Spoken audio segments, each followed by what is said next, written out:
Tomo 5. Alterações do pé. Alterações biomecânicas. A biomecânica é a ciência que se ocupa da aplicação dos princípios da física, tais como de força, resistência, velocidade e aceleração, aplicadas ao estudo dos movimentos humanos, tanto no esporte como no trabalho e nas atividades do dia a dia. Quando se trata de estudar a força muscular que se emprega na realização de um movimento, também é chamado de ergonomia, visando com isso o bem-estar do paciente, proporcionando também esclarecimento e ampliar suas atenções voltadas para a parte mais importante do seu corpo, os pés. E o podólogo, ao realizar as atividades, possa impedir a evolução de patologias que venham no futuro desencadear certos traumas, pois somente conhecendo a estrutura muscular dos pés, esse profissional poderá entender melhor a biomecânica, sabendo diferenciar movimentos e localização dos músculos, tendões e outros sistemas que envolvam a estrutura dos pés. Histórico. A parte do corpo onde é desencadeada toda a base principal do ser humano, ao se locomover, que desde a pré-história até hoje é estudado, suas deformações e novas patologias. O pé é objeto de estudo, investigação, diagnóstico e tratamento das diferentes patologias que o afetam, sendo este o motivo que originou o aparecimento da ciência na área da saúde, designada por podologia. Para se ter uma ideia geral, a podologia envolve a anatomofisiologia, osteoarticular e muscular, a biomecânica fisiológica e patológica, o pé geriátrico, o pé infantil, o calçado terapêutico e desportivo, o pé de risco envolvendo o pé diabético, sendo este alvo de grande atenção por parte da podologia, por ser um caso clínico que exige uma vigilância constante, e o pé neurológico. A podologia tem se afirmado no mundo e na sociedade, não só como área dinâmica e de desenvolvimento científico, mas principalmente na prestação de serviço de saúde, que passa pelo diagnóstico, prevenção e tratamento com soluções específicas e desempenhadas por profissionais licenciados em podologia. Sistema ósseo. É composto de uma estrutura ortopédica composta de 26 ossos diferentes. São eles: calcâneo, 1, talos, 1, navicular, 1, cuoide, 1, cuneiformes, 3, metatarsos, 5, falanges proximais, 5, falanges mediais, 4 e falanges distais, 5. Observação. O único artelho que não possui falange medial é o hálux, popular dedão do pé. Sob o primeiro metatarso tem dois pequenos ossos colados chamados sesamoides, que não podemos contar como ossos. Sistema muscular. Estrutura muscular tem uma formação muito importante, que graças a eles, os diversos movimentos podem ser executados. Vejamos alguns. Observação. Temos dois mauléolos. São aquelas duas saliências que temos entre o pé e o osso da tíbia. O medial aparece mais acima, o lateral aparece mais abaixo. Na parte superior, músculo extensor longo dos dedos do pé, músculo extensor breve dos dedos do pé, tendão do extensor curto do hálux, tendão do tibial anterior, tendão do extensor longo dos dedos, retináculo superior dos músculos extensores e retináculo inferior dos músculos extensores.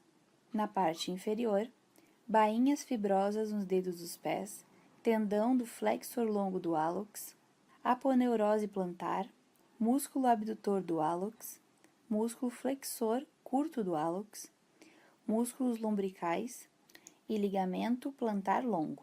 A biomecânica está sendo empregada no estudo da fisioterapia, educação física e medicina do trabalho. Mas a biomecânica, que é um termo mais amplo que o de ergonomia e pela sua própria abrangência, pode usar métodos de medição necessários para estudar cada característica do movimento. Existem duas fases primárias do ciclo biomecânico: a fase de suspensão, quando o pé se encontra no ar, e a fase de contato, quando o pé se encontra em contato com o solo. A fase de contato, por sua vez, subdivide-se em 3. Ataque, quando o pé toca no solo. No ataque ao solo, o pé encontra-se numa posição neutral, ou de ligeira supinação, depois move-se para o apoio. Apoio, quando o pé está todo em contato com o solo e ligeiramente pronado, para a distribuição de forças. E impulso, quando o pé força o corpo a impulsionar-se principalmente com a força dos dedos. Controle biomecânico. Estes movimentos mecânicos básicos podem não ser afetados pela propriedade de controle biomecânico ou estabilidade dos sapatos. O ciclo biomecânico possui 3 tipos básicos de movimentos: ciclo normal ou neutro. Durante um passo de um ciclo neutro, o pé ataca o solo pelo calcanhar exterior. Depois, quando passa para a fase do apoio, o pé roda para o lado medial, interno, dispersando a maior parte da força. O propósito dessa ação de rotação do pé e tornozelo é ajudar a dispersar os impactos.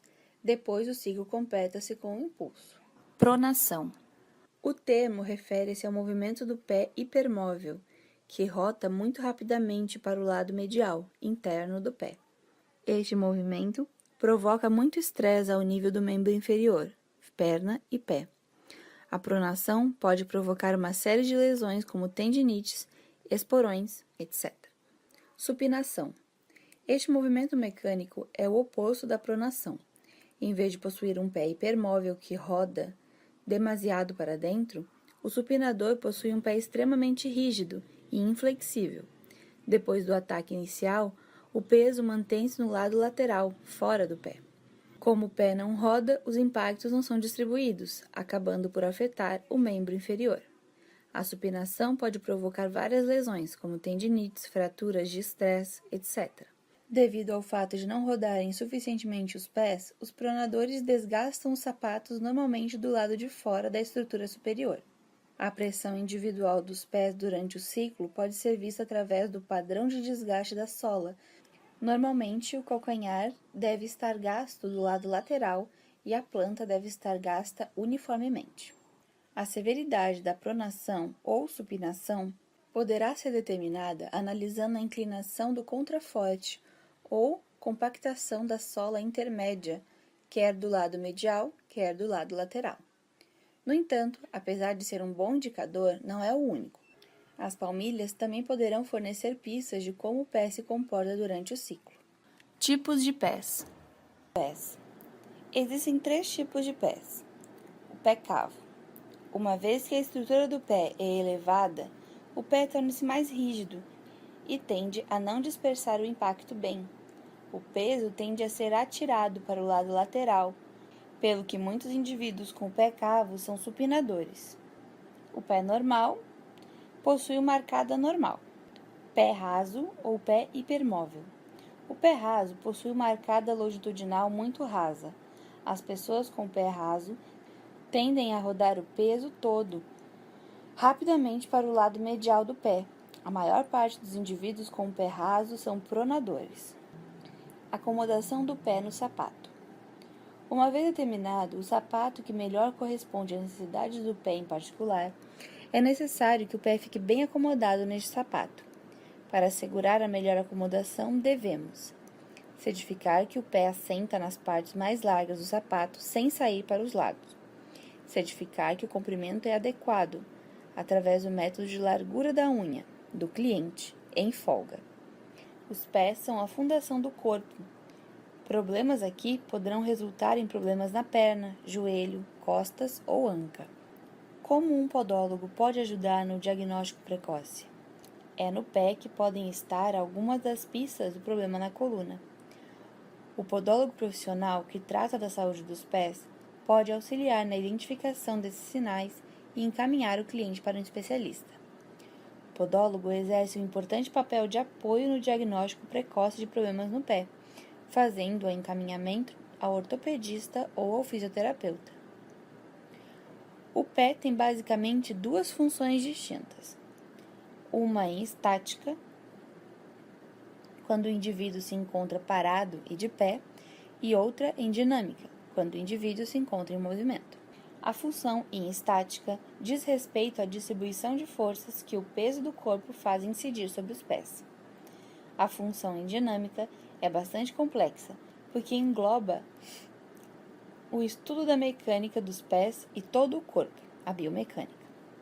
Qualquer alteração da dita posição significa a alteração de todos os elementos que contribuem para a dinâmica do corpo. Dores nos pés podem causar alterações na marcha, causando esforços nos grupos musculares. Se houver qualquer alteração na biomecânica dos pés, pode manifestar-se calo, calosidades e etc. A onicocriptose prolongada ou encravada também pode alterar a marcha e interferir na postura. Tipos de alteração que comprometem e alteram a coluna vertebral. Pé cavo, curvatura exagerada, o que não permite, ao caminhar, o apoio da parte lateral do pé. Esse apoio, então, fica no calcanhar, no antepé e nos dedos. E essa mudança pode gerar alterações no quadril e na coluna, o que pode causar problemas posturais, além de dor e desconforto. O problema pode estar na coluna, mas a causa é no pé. Outra alteração bastante comum é o pé plano, pé chato, quando o pé não tem uma curvatura normal. Isso vai causar na caminhada o apoio de toda a planta do pé no chão, resultando também em alterações na coluna e dor. Outro problema é o hallux valgo, é o joanete, saliência que surge na cabeça do primeiro metatarsiano, por achar-se em ligeiro desvio que resulta no crescimento ósseo e do espessamento dos tecidos moles que recobrem a região. Na maioria das vezes ocorre devido ao uso constante de sapatos apertados e salto alto. O salto alto faz aumentar o apoio do hallux, que deveria ser de apenas alguns segundos. Ao caminhar no salto alto, o apoio dos pés fica concentrado no calcanhar e no dedão. Em todos os casos em que o movimento biomecânico do pé não está normal, também aparecem alterações de sensibilidade, problemas circulatórios, calosidades, entre outros. É de grande importância o trabalho multidisciplinar. Após o encaminhamento, o ortopedista vai fazer o acompanhamento da evolução do pé e, quando for detectado algum problema, será tratado, seja com o uso de palmilhas, fisioterapia, etc. Estudo da marcha. Há uma flexão do pé que se apoia sobre o calcanhar, sustentando então todo o peso do indivíduo. Seguidamente, o pé apoia-se por completo no chão, onde passa a haver uma divisão do peso do corpo por ambas as extremidades deste. O joelho dobra-se e dá um impulso. Em paralelo, os ossos da bacia inclinam-se para encurtar a outra perna, levantando, portanto, o outro pé do solo. Dado que o nosso corpo é, então, empurrado para frente devido ao impulso da articulação do joelho, o peso sobre o pé vai se deslocar para os dedos e, em paralelo, o calcanhar levanta-se. Então, nessa postura imediata, todo o peso do corpo vai ser apoiado pelos dois primeiros dedos. O dedo grande do pé empurra todo o solo para trás e a articulação do joelho levanta o pé do chão. O outro pé, entretanto, já está em posição de flexão e apoiado no calcanhar.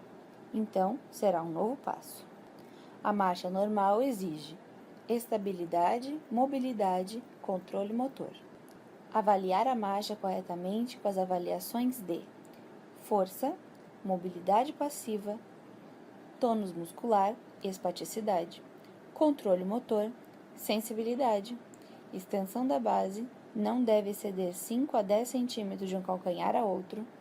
A pelve e o tronco desviam-se lateralmente cerca de 2 centímetros do lado que sustentará o peso do corpo durante aquele passo. Os braços balançam alternadamente para frente e para trás, devido à transferência de peso para frente. Quando um pé vai para frente, o braço do lado oposto balança também para frente, em consequência da velocidade da marcha. Cada passada representa um ciclo de marcha que é dividido em 2 períodos: apoio, fase que o pé se encontra em contato com o solo, e balanço, fase em que o pé é elevado do solo para o avanço do membro. Fase de apoio, contato inicial, apoio do calcanhar, antepé elevado. A posição do pé e o apoio do calcanhar promove o primeiro pivô de rolamento do tornozelo. Movimentos: flexão de quadril, joelho neutro, extensão, tornozelo neutro. Músculos importantes: tibial interior, extensor longo do hallux, quadríceps excêntrica dos extensores de quadril, glúteo, isquiotibiais.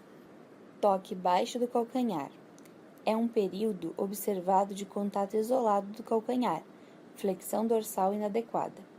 O paciente apoia o calcanhar no chão e tem uma diminuição da angulação da planta do pé em relação ao solo. Padrões anormais: fraqueza tibial anterior, hipertonia do flexores plantares, limitação da ADM para dorsoflexores, contratura do tríceps sural. Causas: flexores dorsais fracos, leve contratura em flexão plantar ou ativação permanente dos flexores plantares. Contato total: toque simultâneo do antepé e do calcanhar.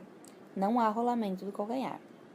Causas: contratura leve em flexão de joelho, músculos flexores de joelho espásticos, quadríceps fracos ou espásticos, flexores dorsais fracos ou contratura leve em flexão plantar. Contato de antepé: elimina o contato do calcanhar. Comum em diparéticos espásticos. Paciente anda em tesoura, ou seja, em flexão plantar. Causas: disfunção em joelho ou tornozelo, contraturas ou espasticidade de quadril ou joelho, flexores plantares e tibial anterior hiperativos com diminuição de ação dos músculos fibulares. Resposta de carga: aplanamento do antepé. O peso é totalmente transferido para o membro de apoio, aplanamento do antepé. Movimentos: flexão de quadril, 10 a 15 graus de flexão de joelho, ação excêntrica dos quadríceps, flexão plantar. Músculos importantes: contração excêntrica do tibial anterior, extensor longo do hálux, quadríceps, contração, extensores de quadril, concêntricos. Contração de quadríceps: paciente fica em leve ângulo de flexão plantar, joelho e quadril em leve flexão. Quando tem resposta de carga, o outro membro está na fase de balanço, glúteo forte. Aplanamento do antepé. Para que haja o aplanamento do antepé, o músculo que age é o tibial anterior na sua forma excêntrica. Pessoa que está com lesão do músculo tibial anterior, no contato inicial, ele não apoia o calcanhar e sim o antepé. Pessoa que tem contato inicial com o pé inteiro, a resposta dele será nula. Pessoa: contato inicial com apoio de antepé, depois apoio o calcanhar, que é a resposta da carga invertida, chamada de aplanamento do calcâneo. Padrões anormais: extensão do joelho.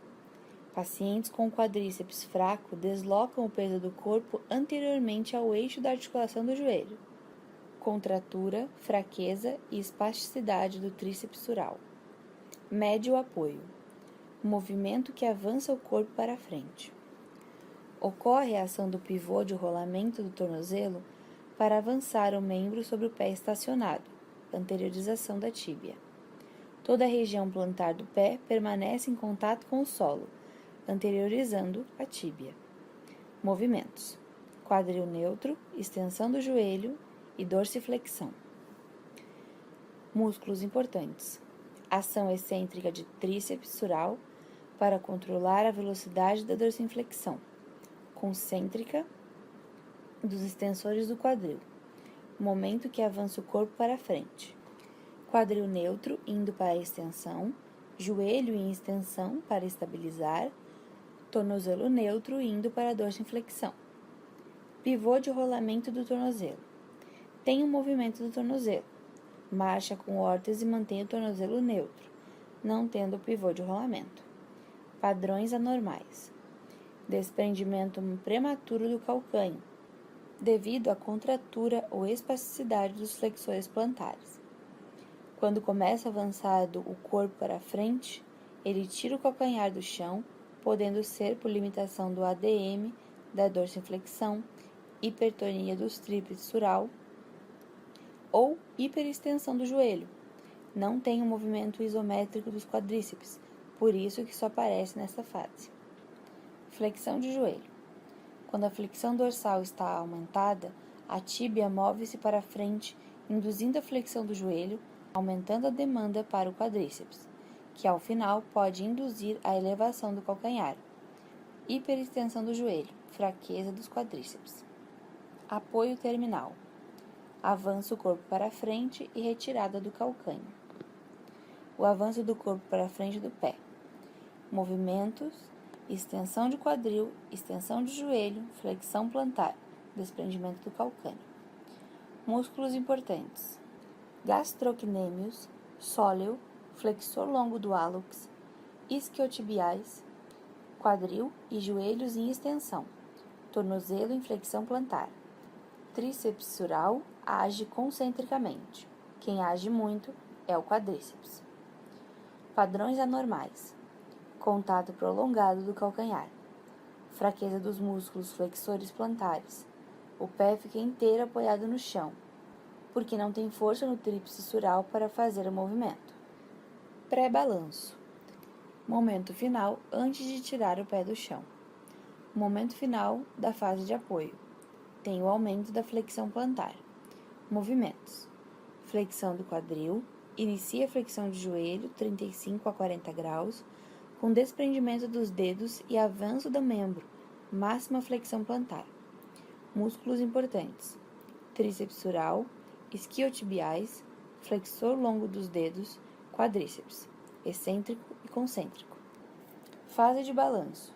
Balanço inicial. Momento em que tira o pé do chão. Inicia o movimento em dorsiflexão, porém, com o tornozelo neutro. Se tiver o tornozelo em flexão plantar, o paciente arrasta o pé no chão. Movimentos: quadril flat 20 graus, flexão de 60 de joelho. Tornozelo está neutro, pois parte da flexão plantar para a dorsiflexão. Músculos importantes: flexores dorsais do tornozelo, isquiotibiais, quadríceps concêntrico e excêntrico. Padrões anormais: diminuição da flexão do joelho, ação compensatória com movimento excessivo do tronco, rotação pélvica, elevação lateral da pelve, elevação do calcânio contralateral. Paciente não tem flexão de joelho, ele faz a extensão e movimento de inclinação do quadril. Médio apoio: aumenta a flexão do quadril, diminui a flexão de joelho e faz a dorsiflexão. Movimentos: 25 graus de flexão de quadril, diminuição da flexão de joelho, dorsiflexão. Músculos importantes: quadríceps, glúteo médio contralateral, tibial anterior. Se o tornozelo estiver neutro ou em flexão plantar, o paciente arrasta o pé. Balanço final: movimento anterior a apoiar o pé no chão. Logo depois do balanço final, tem o contato inicial. Movimentos: diminuição da flexão do quadril, extensão do joelho, tornozelo neutro. Músculos importantes: quadríceps, tibial anterior, extensor longo do hálux e excêntrica do isquiotibiais e glúteo máximo. Análise da marcha através da observação. Selecionar a área que o paciente andará. Selecionar a articulação ou segmento que deseja avaliar primeiramente e rever mentalmente os padrões normais de deslocamento e função musculares. Selecionar uma observação em plano sagital ou plano frontal. Sempre observar ambos os lados. Marchas patológicas. Anserina. Pertence ao grupo da marcha nas miopatias, onde estão presentes as afecções musculares, com déficit muscular principalmente na cintura pélvica e escapular. Nessa marcha se observa uma anteroversão pélvica, membros inferiores em abdução, rotação externa, apoio em antepé, aumento na lordose lombar, abdômen protuso, ombros elevados, escápulas aladas, cabeça anteriorizada e movimentos oscilatórios dos quadris. Em bloco. Não tem dissociação de cinturas. Ocorre na síndrome extrapiramidal parkinsoniana. Há uma diminuição ou ausência dos membros superiores durante a marcha. Passos curtos, às vezes arrastando os pés, com hesitação no início, acelerações involuntárias, marcha festinada, cabeça e troncos inclinados para frente vagarosa. Paciente tem a diminuição dos movimentos, bradicinésia, e adquire postura em flexão. Marcha lenta, às vezes não tem nem a fase do balanço. Paciente pode ter uma excitação no início do movimento e tem dificuldade em iniciar o movimento. Às vezes, perante obstáculo, ele não consegue parar, por exemplo, guia da calçada. Ceifante. Na fase de balanço, não faz flexão de quadril e joelho. Presente na síndrome piramidal nos pacientes hemiparéticos. Ao tentar fletir o membro parético para dar o passo, ocorre uma abdução de quadril e circundução. Na fase de apoio, a hipertonia extensora do membro inferior junto à flexão plantar faz com que o pé toque o solo pela borda lateral e ponta. Comum em pacientes hemiparéticos espásticos. Hipertonia típica em flexão de membros superiores. Membro inferior tem hipertonia de tríceps sural e joelhos. Fase de apoio em flexão plantar. Fase de balanço em extensão de joelho. Ebriosa. Marcha rara. Característica de intoxicação alcoólica ou por barbitúricos, em que o paciente titubeia, cambaleia, inclina-se para frente e para trás, parecendo que está prestes a perder o equilíbrio e cair. Os passos são irregulares e incertos. Atáxica. Marcha irregular. Observada na ataxia cerebelar, esclerose múltipla, onde o equilíbrio é alterado. As pernas mantêm-se afastadas, os passos são irregulares, impedindo a marcha em linha reta. Ocorre a dança dos tendões, que são oscilações do equilíbrio estático, obrigando o paciente a manter os pés afastados para ampliar a base de sustentação. Em lesões unilaterais do cerebelo, há tendências a desvios para o lado afetado. O fechamento dos olhos não tem efeito algum na habilidade em manter o equilíbrio. O paciente não consegue manter o tônus sentado ou em pé. Apresenta muita oscilação, comum em lesão cerebelar. Coreatetósica ou distônica, presente em pacientes com coreia Sydenham, doença de Huntington e PC. Caracteriza-se por movimento de flexão, extensão e rotação do pescoço, juntamente com caretas faciais, movimento de rotação do tronco e dos membros e rápido movimento dos dedos, tipo tocar piano. Além disso, súbitos movimentos da pelvis, se lançando para a frente e para o lado, e rápidos movimentos de rotação do tronco e dos membros, ocasionando uma marcha que se assemelha a uma série de passos de dança. Punho e dedos realizam flexão e extensão, supinação e pronação alterados. Os lábios retraem-se e projetam-se alternadamente, com protusão intermitente da língua. O que dá mais estabilidade para pacientes com a marcha é o andador, também é comum em PC. Marcha em tesoura. Encontrada na paralisia cerebral de parética espástica e é caracterizada por hipertonia dos extensores e adutores da coxa.